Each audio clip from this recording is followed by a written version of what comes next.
आज जिस घटना की कहानी आप लोगों को सुनाने जा रहा हूं ना मैं, उस घटना की वजह से एक छोटा सा हंसता खेलता परिवार एक अजीबो गरीब खौफ में चला गया था।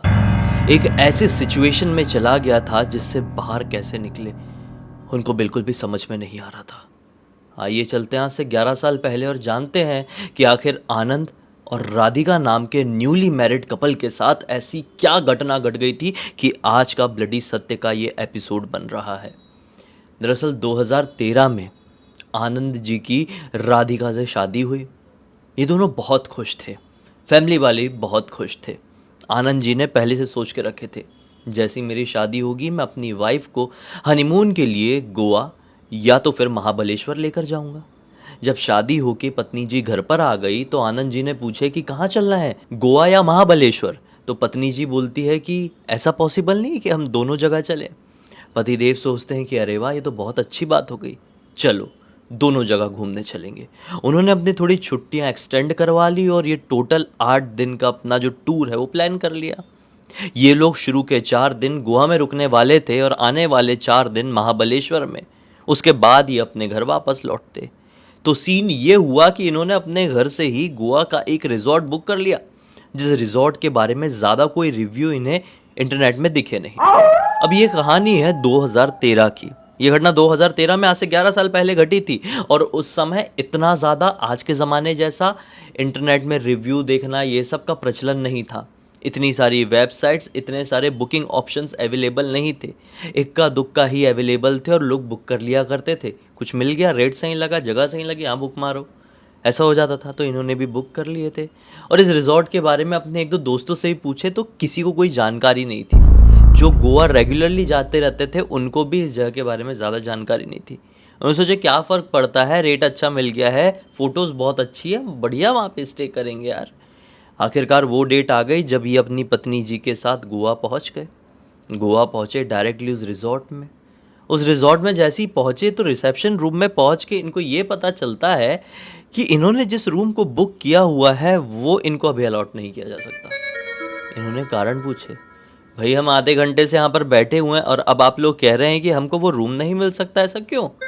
तो रिसेप्शन वाले बताते हैं कि सर सॉरी, दरअसल आपसे पहले वहाँ पे एक रशियन रुका हुआ था और उसकी काफ़ी ज़्यादा तबीयत ख़राब हो गई अचानक से, तो उसे रूम खाली करने में थोड़ा सा टाइम लग रहा है, वो टाइम मांग रहा है। वैसे भी अभी शाम का वक्त हो चुका है, हम आपको एक दूसरा रिजॉर्ट प्रोवाइड करवा देते हैं, आप रात उसमें काट लीजिए और सुबह अर्ली मॉर्निंग में हम उसकी साफ़ सफाई करा देंगे और आपको फटाक से इन्फॉर्म कर देंगे, तो आप अपना सामान उस रिजॉर्ट में, उस रूम में शिफ्ट कर सकते हैं जो आपने एक्चुअल में बुक किया था। आनंद जी और राधिका जी दोनों इस चीज़ में मान गए और दोनों को एक दूसरा रिजॉर्ट वाला रूम प्रोवाइड करा दिया गया।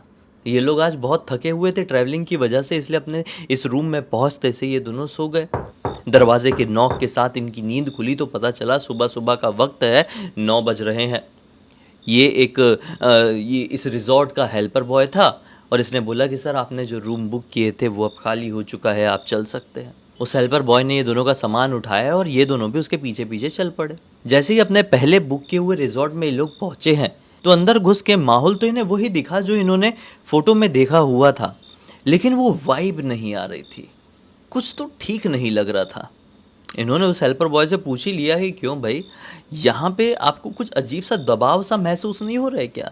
कुछ मतलब एग्जॉस्ट वगैरह का प्रॉब्लम है क्या हवा का? हेल्पर बॉय बोलता है नहीं सर, ऐसा हो सकता है वो रशियन रुका हुआ था तो वो अपना ये स्लाइडिंग खिड़की सब बंद करके रखता होगा, मैं खोल देता हूँ। उसने खोला, बाहर से थोड़ी हवा आई तो ठीक लगा। हेल्पर बॉय सामान वामान रख के अंदर चले गया, अपना काम में चले गया। भाई बाहर उसका जो भी काम रहा होगा। ये दोनों अपने रिजॉर्ट वाले रूम में अकेले दरवाज़ा बंद किए हैं कि अचानक से राधिका बोलती है कि मुझे इस कमरे में एक अजीब सी स्मेल आ रही है। इन्होंने भी सूंघने की कोशिश की है और आनंद जी को भी स्मेल आई। बोले हाँ यार स्मेल तो आ रही, लेकिन कहाँ से? अचानक से इस रूम के कबर्ड के ऊपर नज़र गई। बोले शायद यहाँ से स्मेल आ रही है।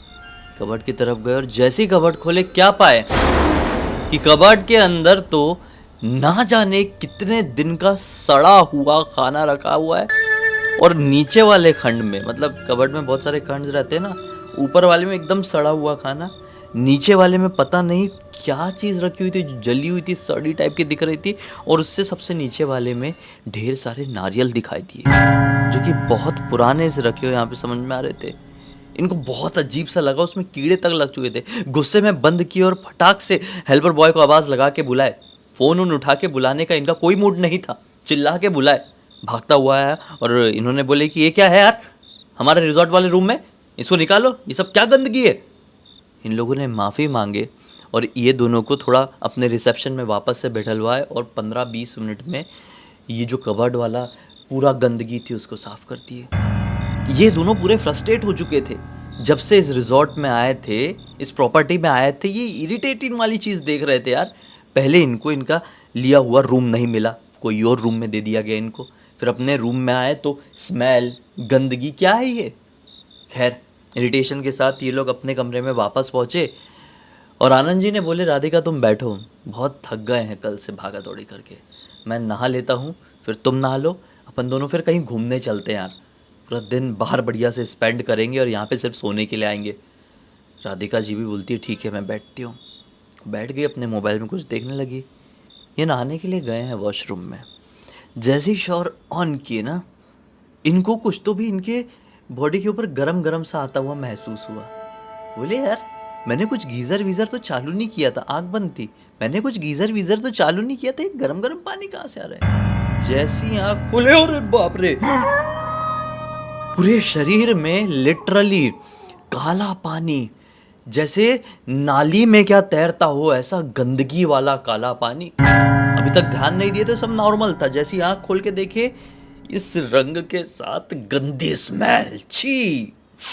इनको बहुत गुस्सा आया, हटे, ऐसे तो बाहर नहीं निकल सकते थे ना। गुस्सा आया, हटे, और फिर बकेट में पानी रखा हुआ था, बकेट से फटाफट फटाफट फटाफट उठा के नहा लिए, साफ पानी था वो। गुस्से में बाहर निकले एकदम झन्नाते हुए। इनकी पत्नी ने इनको देखी, बोली क्या हो गया, आप इतने ज़्यादा इरिटेटिंग से क्यों दिख रहे हैं, आपको गुस्सा किस बात का आ रहा है। ये बताते हैं अरे यार ऐसा ऐसा हो गया बाथरूम में। पत्नी जी को भी गुस्सा आ गया, बोली रुको, अब आप रुको, मैं जाके बात करती हूँ, इनका चल क्या रहा है, ये रिजॉर्ट वालों के प्रॉपर्टी वालों को दिमाग खराब करके रख दिए।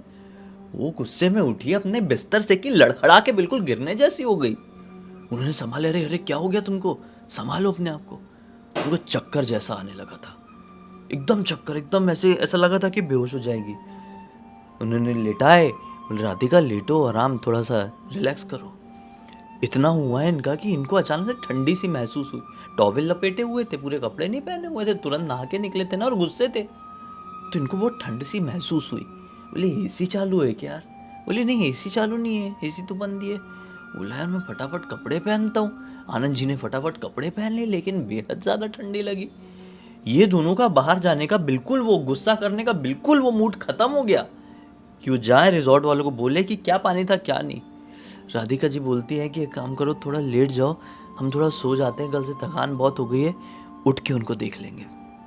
इस वक्त 11:30 के आसपास का समय हो रहा था सुबह के। ये लेट गए बिस्तर में और सो गए। बोले उठ के इनको सुनाएंगे, इनकी ऐसे करेंगे।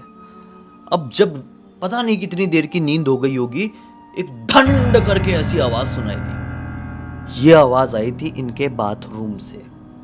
इनका जो दरवाजा है रिजॉर्ट का अंदर से ही बंद है, इनके कमरे का दरवाजा अंदर से ही बंद है। मतलब रिजॉर्ट और कमरे में कंफ्यूज मत हो भाई, मैं एक प्रॉपर्टी की बात कर रहा हूँ। ये लोग एक फ्लैट में थे समझ लो यार, एक रिजॉर्ट जैसे जिसमें 2-3 कमरे थे वैसा।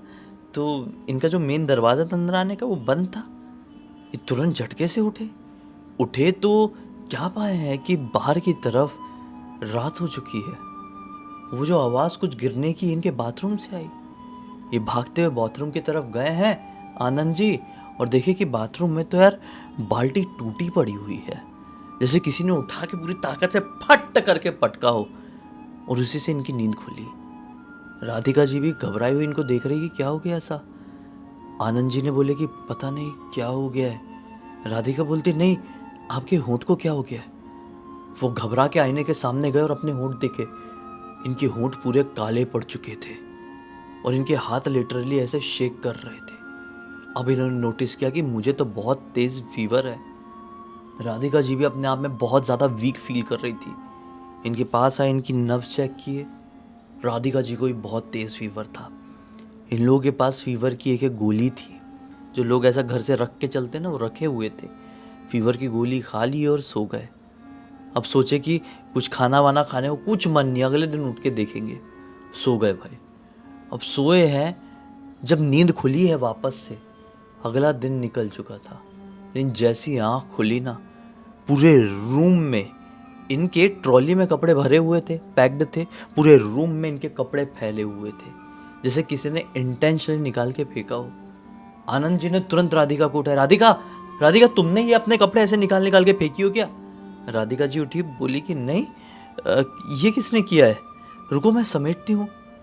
इन्होंने फिर से अपने दरवाजे की तरफ देखे, दरवाजा अंदर से ही बंद है और इस कमरे के अंदर आने का कोई और दूसरा साधन है ही नहीं। इनका हो गया दिमाग खराब। बोले ये मैटर चल रहा है तो चल क्या रहा है, हम बोले तो बोले क्या किसी को? बहुत तेज फीवर अभी भी लग रहा है। बोले यार जाने दो यार, तुम कुछ खाना खाओगी? बोले नहीं, मैं खाना बिल्कुल मन नहीं कर रहा, ऐसा लग रहा है कि अब भी खाना खाई हुई हूँ, पेट भरा हुआ है, बिल्कुल खाना खाने का मन नहीं। इन्होंने बोले मेरा भी मन नहीं है, खाना नहीं खाए। फिर सो गए, फिर नींद खोली, फिर साला शाम हो गई, शाम के 7:30 बज गए। बोले चल क्या रहा है, हम 4 दिन के लिए गोवा आए हुए थे, 2 दिन तो ऐसे ही चले गए। अब आया तीसरा दिन। तीसरा दिन तो कंडीशन और भी वर्स्ट हो गई। ये लोग सुबह उठ के थोड़ा बेटर, हल्का सा बेटर महसूस किए थे कि हम डॉक्टर के पास जाते हैं गोवा में। सोचो गोवा में जाके डॉक्टर से मिलना पड़ रहा है तो कैसी कंडीशन हो गई होगी। ये उठ के सोचे हम डॉक्टर के पास जाते ही हैं कि बाथरूम से कुछ फट करके आवाज़ सुनाई दी। ये हड़बड़ाते हुए बाथरूम की तरफ बढ़े तो क्या पाए कि बाथरूम में जो बल्ब लगे हुए हैं उसमें फॉल सीलिंग में वो एक साथ फूट गए हैं, 4-5 बल्ब थे। ये तुरंत फ़ोन लगाए, होटल वालों को बुलाए, बोले हमारे कमरे में आओ, भला क्या सीन क्या चल रहा है। कमरे में जैसी वो जो हेल्पर बॉय है वो घुसा, बोलता है सर बहुत गंदी स्मेल आ रही है। और ये दोनों को स्मेल नहीं आ रही थी। बोले हमको तो नहीं आ रही। हेल्पर बॉय ने बोला कि क्या प्रॉब्लम है? इन्होंने दिखाया कि ये कांच फूट गया है, बाथरूम में कुछ ऐसा बाल्टी टूटी पड़ी हुई थी कल, हमारी थोड़ी तबीयत ख़राब थी इसलिए हम बोल नहीं पाए थे आप लोगों को, ये चल क्या रहा है आपके? तो उसने बोला नहीं नहीं सर, ऐसा हो सकता है कि कुछ शॉर्ट सर्किट वगैरह हुआ हो और कुछ तो भी चूहा हुआ आ गया, कुछ हुआ होगा बाल्टी वाल्टी का। उसने बात काटने की कोशिश किया, चुप हो गया, साफ साफ किया और चले गया। ये दोनों एक दूसरे का मुंह देखते रह गए कि यहाँ पे हुआ क्या है। राधिका जी बोलती है कि अपन ये रिजॉर्ट खाली कर दे क्या? फिर आनंद जी बोलते हैं यार सिर्फ 2 दिन की तो बात है, मतलब 2 दिन कट गए हैं, आज की और कल दोपहर तक की। हमको कल दोपहर तो निकलना ही है, आज हम लोग बाहर घूमने के लिए चले जाते हैं और फिर देखेंगे। डॉक्टर के पास गए ये लोग। अब भाई यहाँ से निकल के थोड़ा सा हल्का सा बेटर महसूस किए थे, डॉक्टर के पास गए तो डॉक्टर ने बोला कि आपको ड्रिप लगानी पड़ेगी, आपकी बहुत तबीयत ख़राब है, आप नहीं घूम सकते। इन्होंने भी नोटिस किया कि हमको सचमुच में बहुत ज़्यादा वीकनेस हो रही है, बिस्तर से उठ भी रहे हैं, कुर्सी से उठ भी रहे हैं तो आँख के सामने अंधेरा छा जा रहा है। डॉक्टर ने ड्रिप लगा के सुला दिया। बोले क्या है? ड्रिप लगा के ये लोग जब अपने घर पर पहुँचे हैं, मतलब अपने रिजॉर्ट वाले रूम में पहुँचे हैं शाम को, तो इनको फिर से वैसी वाली एनर्जी फील हो रही है कि क्या चल रहा है रूम में। इन्होंने बोले कि बिल्कुल अच्छा नहीं लग रहा है, मैं हनुमान चालीसा लगाता हूँ। हनुमान चालीसा लगाए हैं और बोले सोते हैं। राधिका जी आते से ही सो गई थी। ये हनुमान चालीसा मोबाइल में लगा के लेट गए। जैसे हनुमान चालीसा आधा हुआ होगा ना, इनको इनके बाथरूम की तरफ से लिटरली किसी के रोने की आवाज़ सुनाई देने लगी। ये घबरा कर उठे और वॉशरूम का दरवाज़ा खोल के देखे हैं, कोई दिखाई नहीं दे रहा है। लिटरली देखो मेरे गूज़बम्स भी आ रहे, कोई दिखाई नहीं दे रहा है लेकिन रोने की आवाज़ आ रही है। अब ये समझ नहीं पा रहे हैं कि ये रोने की जो आवाज़ आ रही है, हल्की हल्की आ रही थी, वो कहाँ से आ रही है। मतलब ये हमारे वाले बाथरूम की है या बाजू वाले कमरे के बाथरूम से आ रही है या ऊपर वाले कमरे के बाथरूम से आ रही है। आवाज़ तो बड़ी आ रही है यार। इन्होंने राधिका जी को उठाया, राधिका देखो देखो। उठी, बोली हाँ आवाज़ तो आ रही है यार। खैर हनुमान चालीसा रिपीट में चल रही है, रिपीट में चला के सो गए। फिर अगले दिन, मतलब अब चौथा दिन निकला, ये उठे हैं तो बहुत बेटर सा महसूस किए, इतना बेटर महसूस किए कि बोले अब यहाँ पे नहीं रुकना है, रिस्क नहीं लेना, यहाँ से अपन निकल जाते हैं। अपनी जो ट्रेन है महाबलेश्वर के लिए, वो थोड़ी देर बाद, मतलब अपन स्टेशन चले आते हैं, थोड़ी देर बाद जाके पकड़ लेंगे, यहाँ पे रुकना नहीं है। उन्होंने अपना सामान वामान पैक किए, हेल्पर बॉय को बुलाया, बोले भाई हम निकल रहे हैं। ठीक है, इन लोग की फॉर्मेलिटी वगैरह उसने करवा दिया। फिर ये लोग जब बाहर निकल ही गए ना, तो हेल्पर बॉय क्या सामान छोड़ने के लिए आया इनके, तो इन्होंने उससे पूछा कि भाई हम लोग यहाँ पे 4 दिन तक रुके रहे हैं, लेकिन सही में 4 दिनों में हम एक जगह भी नहीं घूम पाए। जब से हम यहाँ आए तब से निगेटिविटी सी फील हो रही थी, क्या कुछ गड़बड़ है क्या उस कमरे में? हेल्पर बॉय बोलता है कि सर इतना तो कुछ नहीं बता सकता, लेकिन एक चीज़ बताना चाहूँगा, पता नहीं क्यों उस कमरे में जो कोई भी आता है सबकी कंडीशन आपके जैसी हो जाती है, सबकी बहुत तबीयत ख़राब हो जाती है, आप दोनों के ही जैसे होंठ काले काले हो जाते हैं और बिल्कुल ऐसा लगता है उनको देख के कि 4 कदम चलेंगे तो गिर जाएंगे।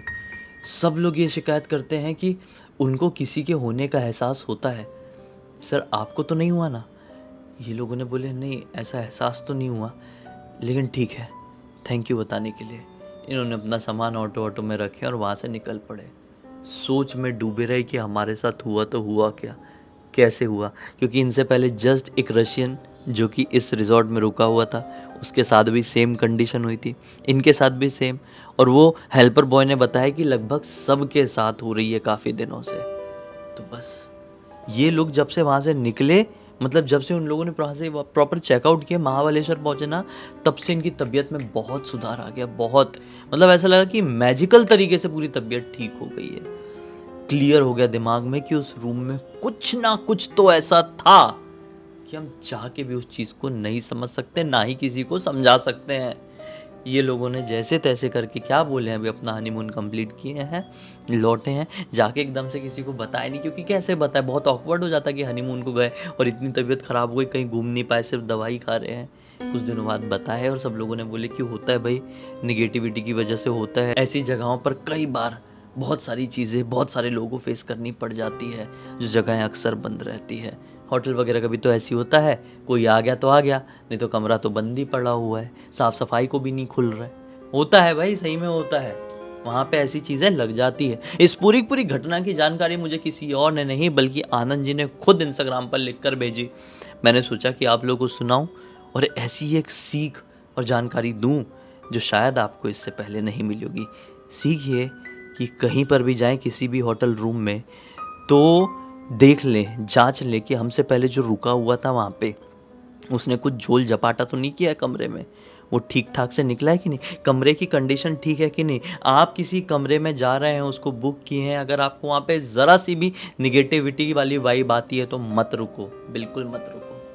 इसी एक नोट के साथ इस कहानी का अंत करते हैं। अब तक इस वीडियो को देख लें तो लाइक ज़रूर कर देना, चैनल को सब्सक्राइब करके बेल आइकन दबा के ऑल के ऑप्शन में क्लिक करना, क्योंकि इसी तरह के हैरान कर देने वाले खौफनाक वीडियोस डेली आप लोगों के सामने लेके आता रहता हूँ। इंस्टाग्राम की लिंक इस वीडियो के डिस्क्रिप्शन बॉक्स में मिल जाए, क्लिक करके डायरेक्टली वहाँ पर पहुँच जाना। और इसी तरह की कोई भी कहानी, टॉपिक या जानकारी आप लोगों के पास भी है तो लिख भेजना, हो सकता है मेरा अगला वीडियो कल आपके हिसाब से ही बन रहा हो। तो चलिए कल फिर से मिलता हूँ, तब तक के लिए बहुत बहुत धन्यवाद। आपका दिन शुभ हो।